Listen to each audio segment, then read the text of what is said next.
It was in the late 70s when Women Reclaim the Night was transformed into what we are marching for at Reclaim the Night. If women was dropped from the title, why are we still marching for just women? What about trans? The Reclaim the Night website states the aim as being to end male violence against women. It explicitly uses women only countless times. I understand why this limitation was there initially, but the opinions, beliefs, and fight should never be limited to women only. Reclaim the Night is about giving women a voice. Sexual violence and abuse has primarily targeted women. What about our voice?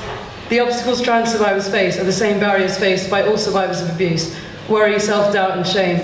We have to consider and support the barriers that trans survivors also have to overcome.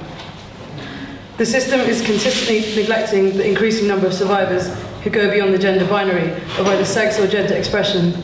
Trans and intersex survivors also exist. A small study showed that 13.7% of the transgender sample had experienced rape or attempted rape.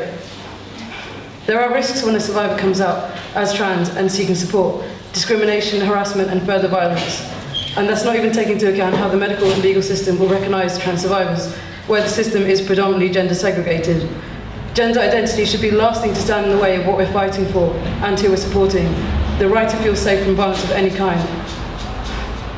I'm sure we've all heard of the case of Brendan Tina, a trans man who was raped and murdered in the States in the 90s.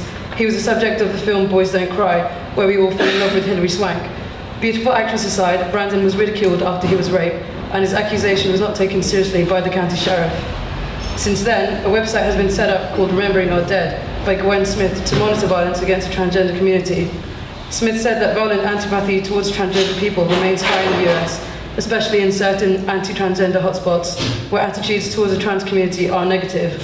It was a wake-up call that was undoubtedly needed, but we should not have to wait for such a wake-up call. Unfortunately, there have been more since.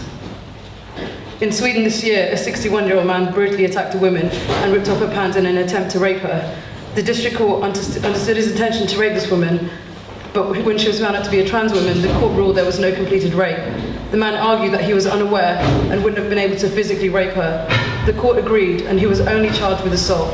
This is another example of how trans victims have also been silenced. Trans women or cis women, rape is still rape. Over the years, marches and movements have grown to focus on rape and male violence and have returned into the public eye. I feel that these marches need to evolve even more.